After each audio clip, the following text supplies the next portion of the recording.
शाम का समय था।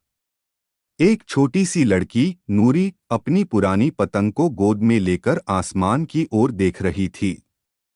उसकी आंखों में उम्मीदें थीं, मासूम लेकिन गहरी। आसमान में उड़ती अदृश्य पतंगों की हल्की चमक दिखाई दे रही थी। नूरी ने धीरे से फुसफुसाया, माँ, क्या तुम सुन रही हो?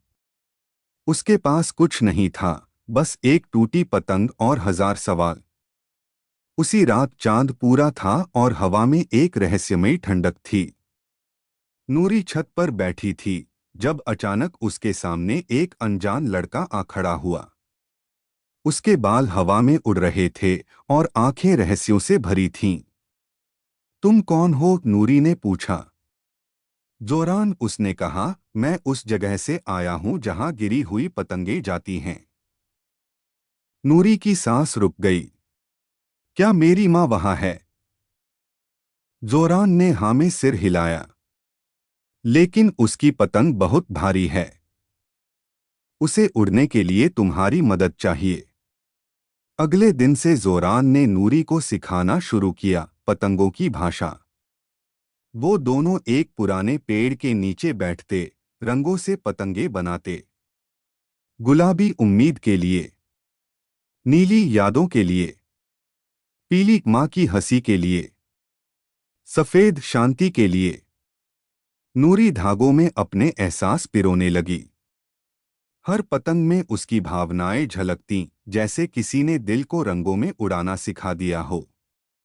एक दिन अचानक आसमान काला हो गया। हवा में कुछ डरावना था, जैसे कोई पुरानी तकलीफ लौट आई हो। गांव की पतंगें एक एक कर गिरने लगीं। बच्चे रोने लगे। बूढ़ों की पतंगें टूट गईं।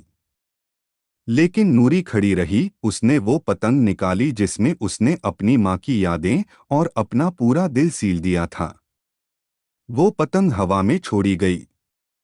काली हवा उसे निगलना चाहती थी, लेकिन वो चमकती रही। जैसे ही नूरी की पतंग सबसे ऊंचाई पर पहुंची, आसमान में एक सुनहरी दरार खुली। उस दरार के पार एक घाटी थी, जहां हजारों रंग-बिरंगी पतंगें हवा में नाच रही थीं। वहीं खड़ी थी उसकी माँ, मुस्कुराती हुई।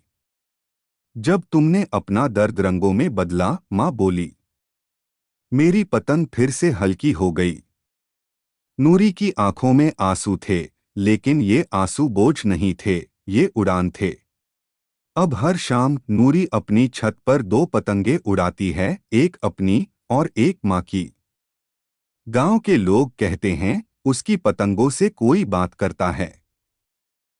जोरान कभी नहीं दिखा, लेकिन जब भी किसी बच्चे की पतंग हवा में मुस्कुराती है, हवा में उसकी हंसी गूंजती है।